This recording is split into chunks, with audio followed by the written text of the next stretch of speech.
주님 앞에 나오신 여러분, 예수님 이름으로 환영하고 축복합니다. 여러분, 성경 말씀 많이 외우시는 말씀 가운데 오늘 말씀 가장 정확하게 외우시는 말씀 가운데 하나라고 생각을 합니다. 여러분, 좀 아까 기도가 마쳐질 때에도 여러분이 성경 구절을 외우셨는데 참 이 성경 구절인 기도의 제목 우리가 함께 고백하면서 이 기도가 우리의 삶 속에 이루어지기를 더욱 바랄 수 있는 그러한 기도가 되기를 간절히 바랍니다. 여러분, 혹시 손편지를 언제 써보셨나요?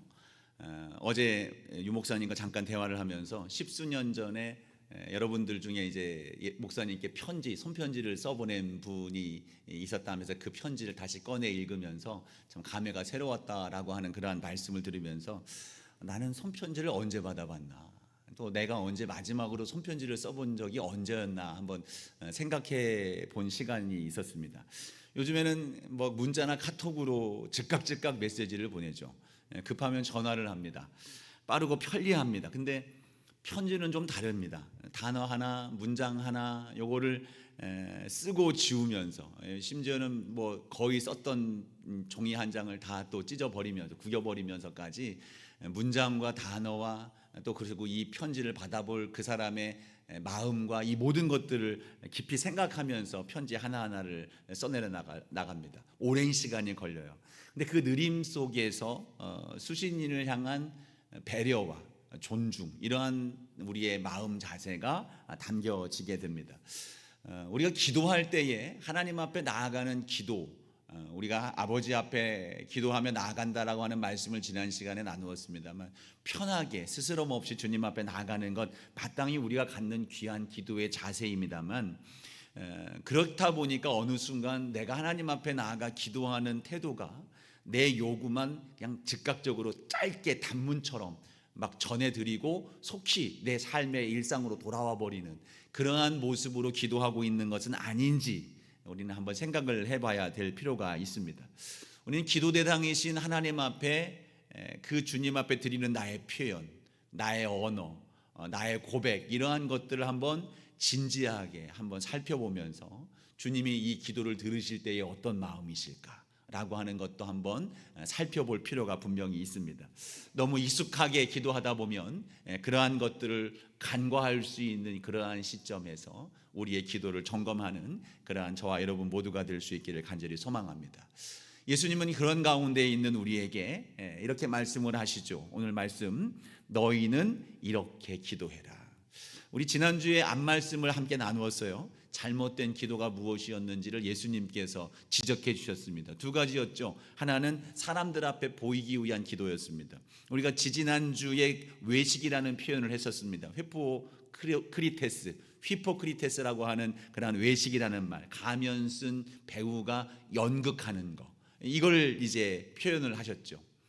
외식하는 기도가 우리 가운데 있을 수 있다. 하나님께 드리는 기도가 아니라 사람 앞에 보이기 위한, 나의 공적을 세우기 위한, 내가 인정받기 위한, 높임받기 위한 그러한 목적으로 기도하는 모습이었습니다. 또 하나는 이방인처럼 기도하는 것이었는데, 말을 많이 하되 무슨 말을 하는지 알지 못하는 중언부언하는 기도였습니다.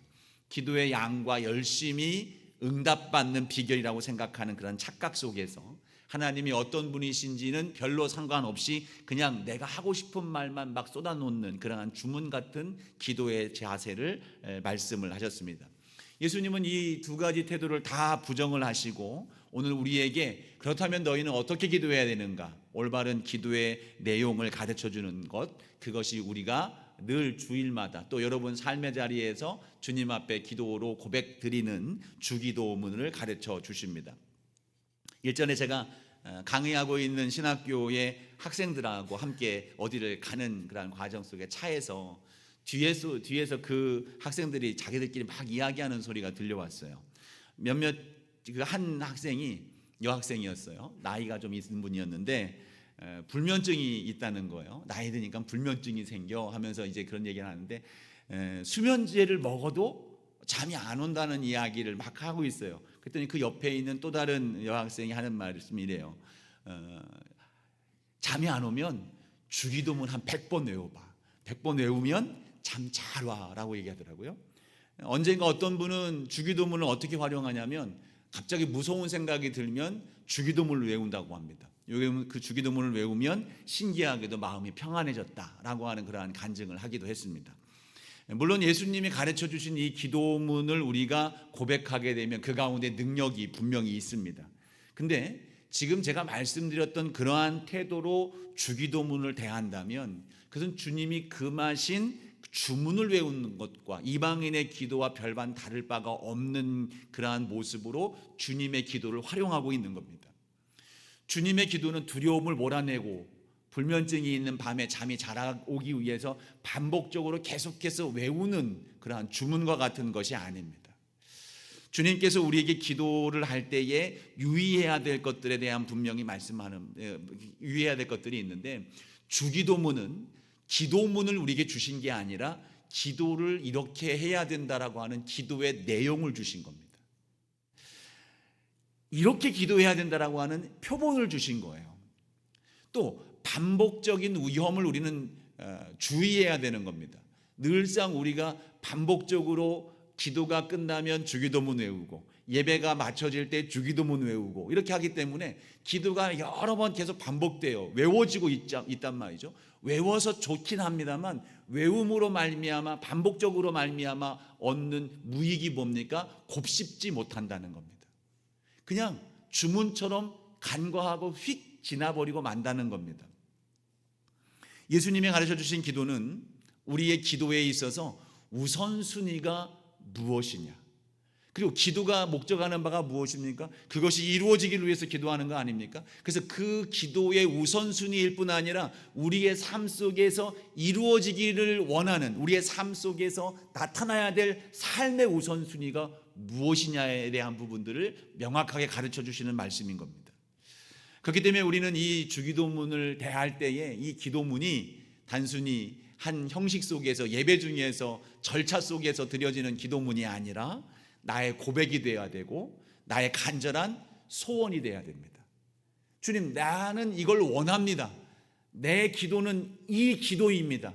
나는 이렇게 되기를 간절히 소망합니다. 갈망합니다라고 하는 그러한 마음을 가지고 주기도문을 대하는 것이 우리의 태도이어야 됩니다. 더 나아가서 이것이 우리의 삶 속에 이루어져야 되는 것이죠. 만약에 그렇지 않으면 이 주기도문은 매우 좋은 기도문을 우리에게 주셨습니다만 이것은 이방인이 외우는 주문과 같은 그러한 그와 다를 바가 없는 기도문이 될 것입니다. 예수님이 우리에게 가르쳐 주신 이 주기도문, 기도의 예제, 크게 세 부분으로 나눌 수 있습니다. 아버지의 이름과 영광을 위한 기도, 그리고 주님 나라와 의를 위한 기도, 그리고 세 번째로는 나 자신을 위한, 우리를 위한 기도, 간구, 이렇게 세 부분으로 나눌 수 있어요. 오늘 우리는 이 앞에 있는 9절과 10절 말씀을 통해서 하나님의 이름과 영광, 그리고 주님의 나라와 의를 위한 기도의 부분들을 먼저 다루고자 합니다. 여러분, 우리가 기도를 대할 때에 있어서 우리의 마음에는 항상 내 것을 먼저 주장하고 싶은 마음들이 있습니다. 대부분 우리의 삶의 필요라든가 현재적 결핍이라든가 내 삶의 미래라든가 이런 것들을 주님 앞에 토로하면서 주님 도와주십시오라고 그렇게 간구할 때가 있습니다. 근데 주님은 이미 여기에 대해서 우리가 지난 시간에 말씀을 나누었습니다.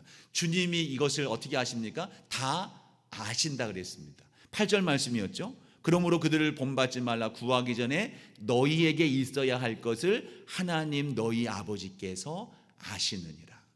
하나님이 아신다 그랬어요. 그래서 우리에게 주님이 요구하시는 것은 먼저 그의 나라와 그 의를 구해라. 33절 우리가 읽진 않았습니다만 다다음 주에 나눌 말씀입니다. 너희는 먼저 그 나라와 그 의를 구하라고 우리에게 먼저 말씀을 하고 있는 거예요. 너희 구할 것은 하나님이 다 알고 계셔.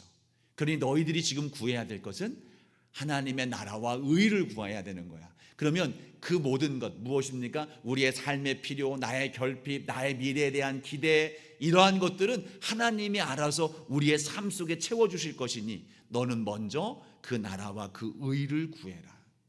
그래서 예수님은 이 기도의 모범을 우리에게 말씀해 주시면서 제일 먼저 주님 나라와 의를 구할 수 있도록 우리에게 그 기도의 내용을 가르쳐 주시는 겁니다.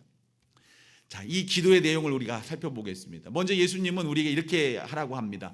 하늘에 계신 우리 아버지요 라고 부르라고 그랬어요. 지난 시간에도 비중 있게 말씀을 나누었습니다.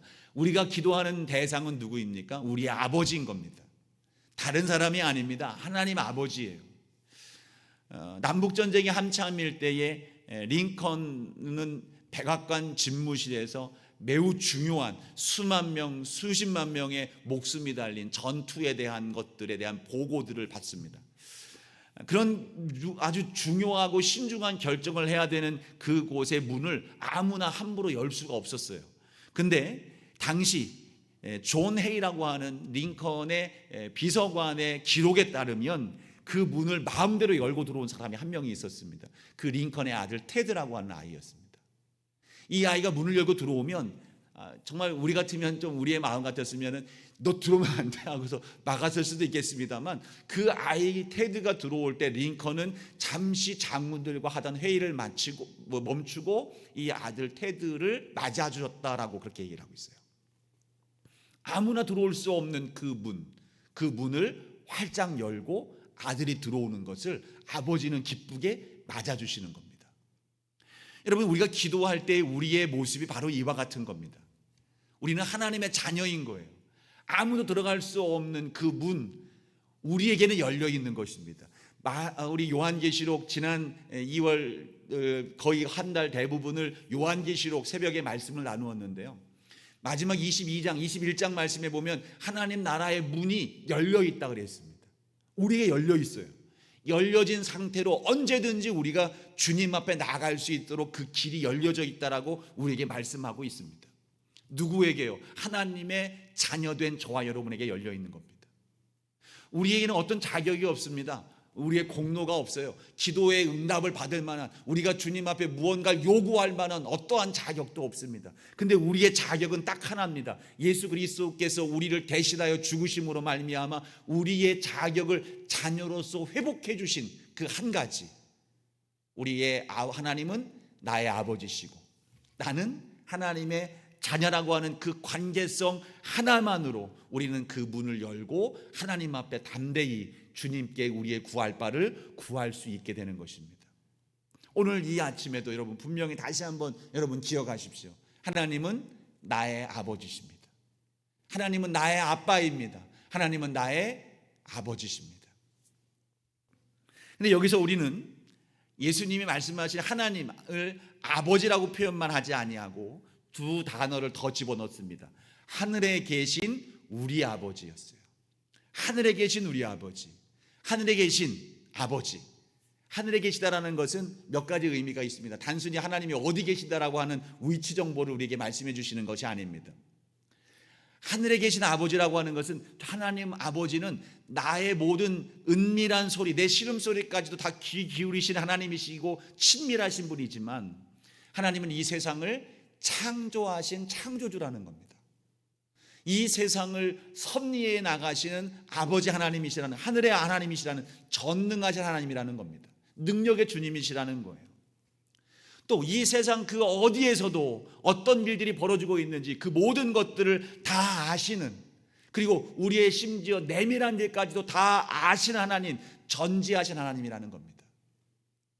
우리의 걱정거리와 오늘의 이 나라와 온 세상의 일들까지도 무엇 하나 모르시는 것이 없는 그 하나님, 모든 것이 주님의 눈 아래 거하는 그러한 존재들이라는 것을 이 하늘에 계신 아버지라는 고백 속에 담겨져 있는 의미가 되는 겁니다. 친밀함만 있으면 기도는 어리광이 돼버려요. 아까 말했던 것처럼 카톡 전송 막 누르면서 그냥 금방금방 보내버리는 그런 것과 같을 겁니다. 그러나 초월함만 있으면 또 기도는 한없는 두려움이 될 수밖에 없습니다. 그러나 예수님은 이 두 가지 호칭을 한 곳에 담으셨어요. 하늘에 계신 아버지예요.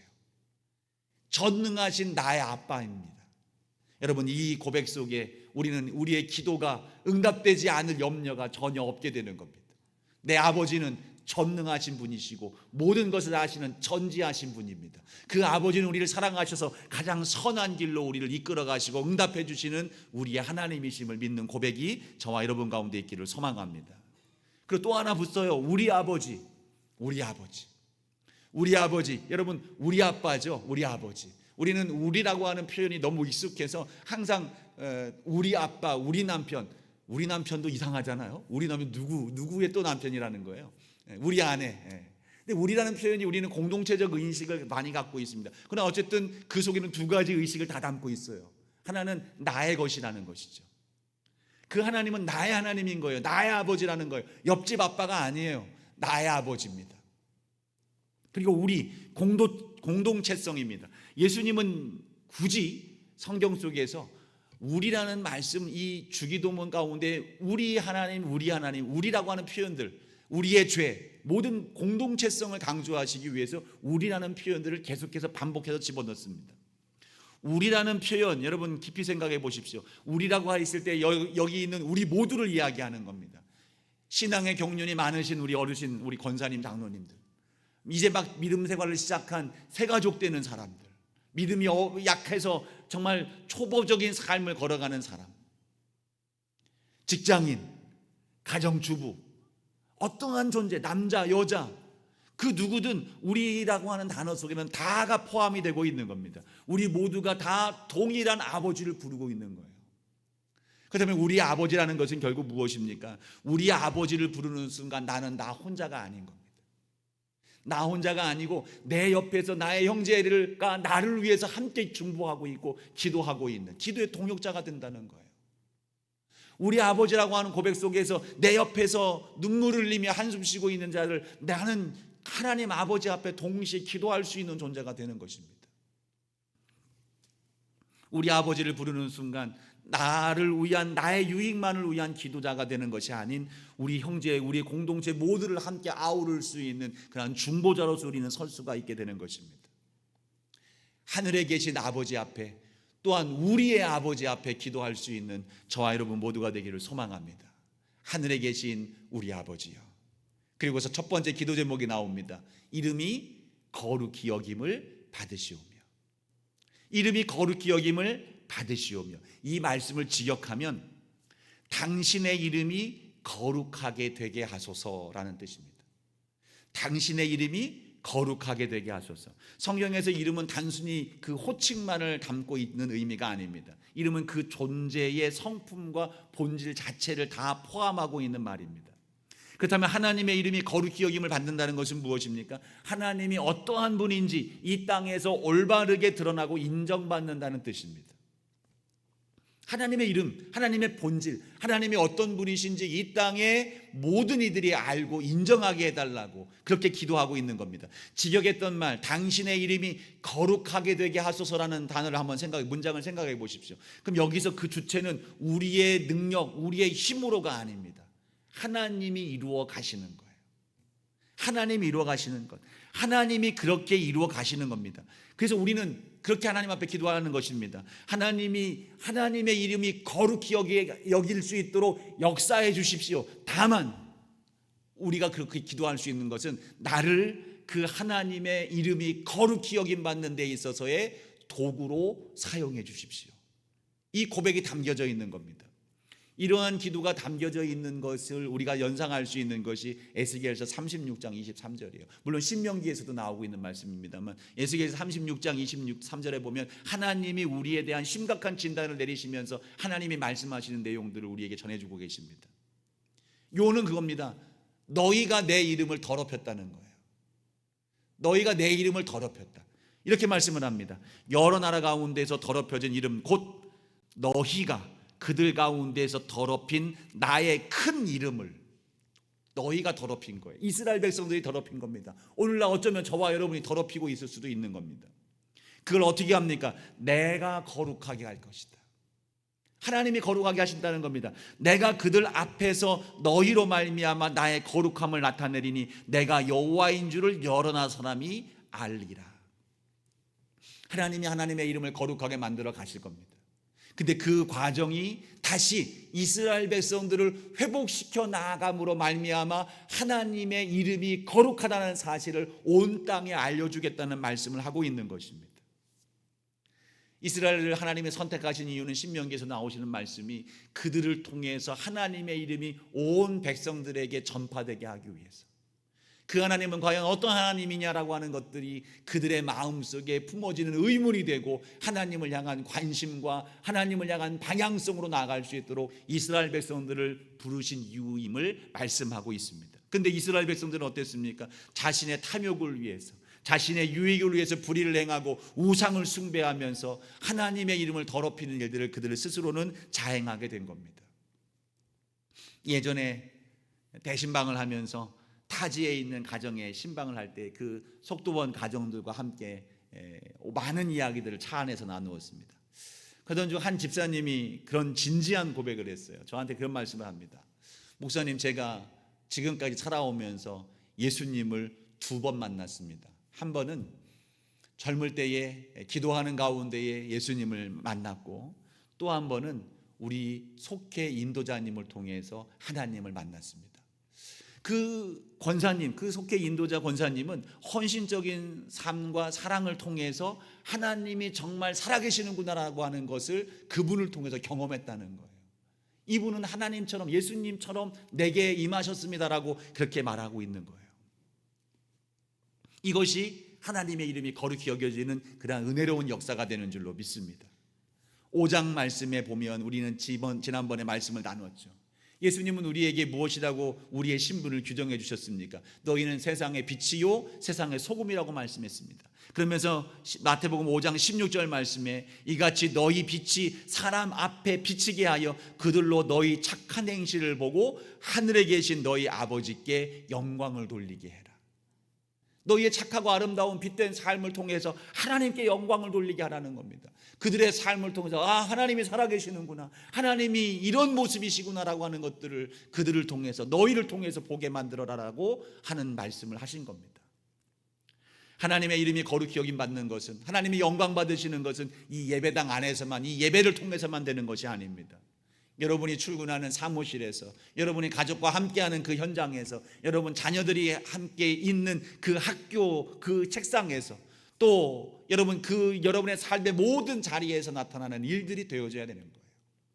모두가 적당히 눈 감는 관행 속에서 정직한 길을 선택하고 한 번 더 인내하고 유혹을 떨쳐낼 수 있는 삶, 그래서 죄로부터 멀어져 가고 험한 말을 담던 우리의 입술이 찬양과 노래가 나오게 되고 감사의 입술이 되어질 수 있도록, 그래서 나를 채워주신 그 사랑이 조금이라도 나를 통해서 사람들에게 흘러갈 수 있는 삶을 살아내는 것, 작은 선택과 작은 행동을 통해서 여러분을 통해서 주님의 이름이 거룩히 빛나게 되는 줄로 믿습니다.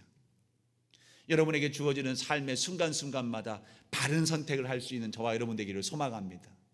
여러분 기도하십시오. 주님의 이름이 나를 통해서 거룩해지기를 원합니다. 주님의 이름이 나를 통해서 거룩해지기를 원합니다라고 하는 고백과 더불어서 여러분을 통해서 하나님의 이름이 영광되어지는 은혜로운 역사가 나타날 수 있기를 주의 이름으로 축복합니다.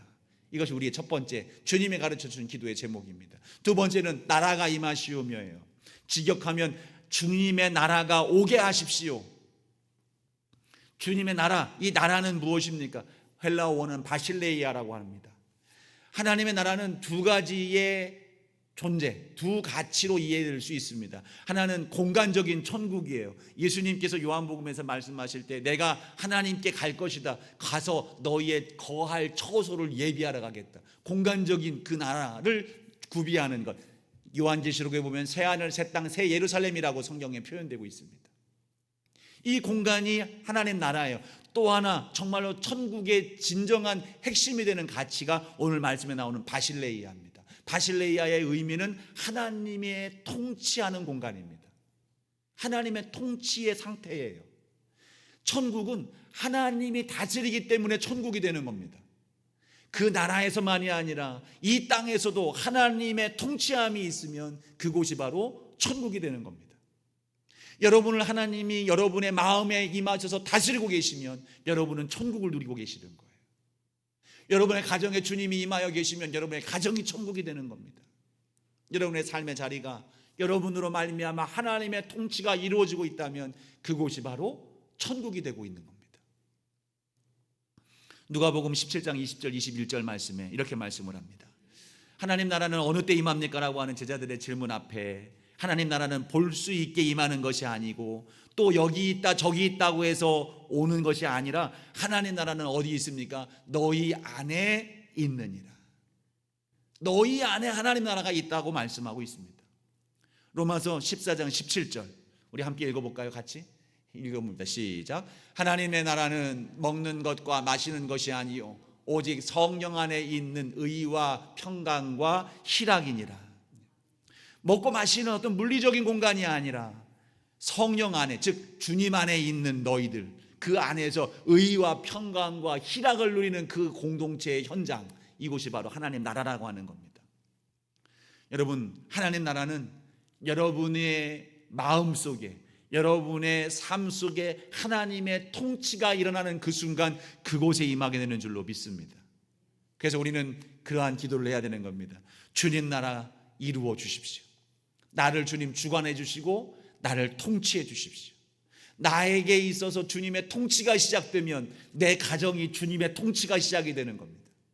여러분의 통치가 주님으로부터 시작이 된다면 여러분이 거하는 직장과 여러분의 거하는 삶의 모든 자리가 하나님의 통치하는 나라가 되는 것입니다. 여러분, 이것이 우리가 드려야 될 기도의 제목이고 우리가 갈망해야 될 우리의 삶이어야 될 줄로 믿습니다. 이어지는 세 번째 기도는 뜻이 하늘에서 이루어진 것 같이 땅에서도 이루어지이답니다. 이것도 기억하면 주님의 뜻이 땅에서도 이루어지게 하십시오. 여러분, 우리의 가장 고귀한 고백이 무엇입니까? 주님 뜻대로 살기를 원합니다. 근데 여러분, 가장 어려운 일이 무엇일까요? 주님 뜻대로 사는 겁니다. 가장 간절한 소원인과 동시에 가장 이루기 어렵고 가장 마음속에 부담스러운 일이 주님 뜻이 이루어지는 겁니다. 여러분, 우리의 바람은 무엇입니까? 내 뜻이 주님 뜻이 되길 바라고 내 뜻이 주님 뜻과 하나가 되어서 내 뜻이 이 땅에 이루어지길 원하는 것이 우리의 마음 아닙니까? 그래서 주님 앞에 내 뜻을 늘 구하고 있죠. 하나님, 내 뜻을 이루어 주십시오. 근데요, 하나님 나라에서는 100% 이 뜻이 이루어지죠. 하나님의 통치가 완전히 이루어지니까요. 근데 이 땅에서는 수없는 우리의 요구가 넘쳐나기 때문에 하나님의 뜻이 온전히 일어나지 못하고 있습니다. 수많은 아우성들이 있죠. 나 하나가 아니라 여기 모인 여러분, 이 세상의 수많은 사람들이 하나님 앞에 한결같이 나의 뜻을 구하면서 나의 뜻을 이루어 주기를 갈망하고 있습니다. 근데 예수님은 거기에 대해서 정반대의 길을 말씀하는 거예요. 너희는 하나님의 뜻이 이루어지기를 기도해라. 이 뜻이 이루어지는 기도의 완성이 어디였습니까? 주님이 기도하셨던 겟세마네 기도 그 동산이었습니다. 예수님은 땀방울이 핏방울 되도록 기도하시면서 내 잔이 돌아갈 수 있도록 내게서 지나갈 수 있도록 해주십시오라고 간절히 기도했어요. 근데 그 주님의 마음이 그것을 자신의 뜻을 이루기를 원하는 마음이 있었겠으나 주님의 뜻은 무엇으로 향합니까? 나의 원대로 마시고 아버지의 원대로 하시옵소서. 하나님의 하나님 뜻대로 이루어지는 그 과정 속에서 하나님의 뜻이 예수 그리스도의 십자가를 통해서 이루어지게 됩니다. 그 주님의 뜻이 이루어졌을 때에 온 세상이 구원에 이르게 되고 그 뜻을 순종하며 나아가 항복했던 예수 그리스도께서 존귀하게 되어지는 역사를 경험하게 되는 겁니다. 여러분, 우리가 주님 앞에 그 뜻을 구하는 것은 내 뜻이 주님 뜻과 같이 되어지기를 포장해서 그렇게 갈망하는 모습이 아니라 내 모든 것들을, 내 모든 기대와 내 모든 소망을 주님의 제단 앞에 내려놓고 전적으로 하나님의 뜻과 하나님의 이루실 그 계획과 역사하심만이 이루어지기를 갈망하는 모습으로 주님 앞에 나아가는 것, 이것이 우리가 드리는 주님의 뜻이 이루어지는 진정한 고백이 되는 줄로 믿습니다. 세상에 많은 사람들, 우리도 마찬가지입니다. 인생의 주기 계획을 세웁니다. 몇 살에 어떤 자리에 오르고 몇 살에는 어떠한 소유를 갖고 얼마만큼 어떻게 이루고 언제는 어떻게 하고라고 하는 그러한 자녀는 어떤 학교에 보내고 수많은 기대와 바람들을 갖고 있는 삶을 살고 있습니다. 근데 만약에 그 뜻에 어긋나면 주님 앞에 절망을 하죠. 내가 바라고 원했던 건 이것인데 왜 나를 그렇게 이끌어 가시지 않습니까? 라며 원망하는 삶을 살 때도 있습니다. 근데 분명하게 기억하셔야 될 것은 주님의 뜻은 무엇입니까? 저와 여러분이 영원토록 주님과 함께 주님 나라에서 살아가는 것, 이것이 주님의 간절한 소원인 거예요. 그렇다면 지금 이 땅에서 우리가 가면되지 않는, 우리가 이것이 아닌 하나님 안에 거하는 삶이 더 좋은 뜻이라고 한다면 주님은 때로 우리의 원하는 것을 거절할 때도 있다라는 것입니다. 내가 원치 않는 길로 가게 만들어 주실 때도 있습니다. 때로는 고난의 여정을 걷기도 할 것입니다. 그러나 그 결과는 무엇입니까? 주님 안에 거하게 하고 주님이 베푸시는 영원한 생명 가운데로 우리를 이끌어 가신다고 한다면, 이 땅에서 주님 나라를 경험하고 주님 나라를 살아가는 삶을 우리가 경험하고 누리며 살아가는 삶으로 우리를 이끌어 가신다고 한다면 주님은 그 길로 우리를 인도해 주실 것이고 우리는 그로 인하여 오히려 감사하며 나아가는 복된 삶이 될 줄로 믿습니다. 여러분, 우리 가운데에 내 뜻을 주장하는 것이 아니라 하나님 앞에 주님의 뜻을 구하며 나아가는 삶은 우리가 더 존귀하게 되고 우리가 진정으로 복이 있는 인생으로 나아가는 중요한 항복 선언이 되는 것이에요. 이때 하나님의 나라가 우리 가운데 임하고, 이때 주님의 이름이 거룩히 여김받는 역사가 임하고 주님의 영광에 나타나는 은혜로운 역사를 우리는 보게 될 줄로 믿습니다. 우리는 이런 기도, 주님께서 가르쳐 주시는 이 기도에 헌신해야 됩니다. 나의 신변과 나의 소망과 나의 바램들만 주님 앞에 전송 버튼을 막 눌러대는 것처럼 막 주절주절 주님 앞에 고해되는 것이 아니라, 주님이 먼저 우리에게 구하기를 가르쳐 주셨던 주님의 이름을 위한 기도, 주님 나라가 이 땅에 임하는 기도, 주의 내 뜻이 아닌 하나님의 뜻이 내 삶 속에, 이 세종에, 이 나라에, 이 가정에 이루어지기를 간절히 소망하는 그 갈망함을 주님 앞에 구하며 나아가는 우리가 되어야 될 줄로 믿습니다. 사도행전 2장에 예수님께서는 승천하시기 전에 제자들에게 너희는 이곳을 떠나지 말라 하시면서 기도할 것을 요구하셨어요. 기도하는 가운데 성령님이 임하셨습니다. 성령님이 임하셨을 때 그들의 바램과 그들의 삶의 방향은 하나님 나라와 주의 뜻으로 맞춰지기 시작했습니다.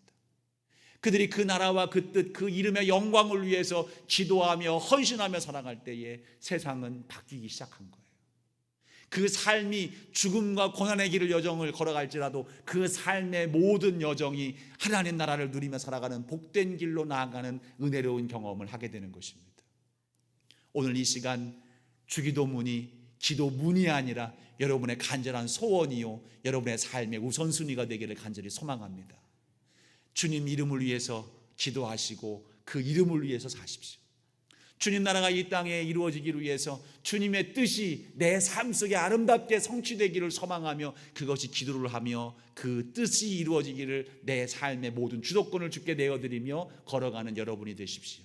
그때에 초대교회 성도들이 아름답게 누려왔던 그 하나님의 나라, 오늘 저와 여러분의 나라가 될 것이고 주께 영광이 되며 하나님께서 여러분을 더욱 존귀하게 하시며 여러분이 부족함이 없는 삶이 되도록 인도해 주실 줄로 믿습니다. 이와 같은 은혜로운 삶이 저와 여러분 가운데 이르기를 주의 이름으로 축원합니다. 기도하겠습니다.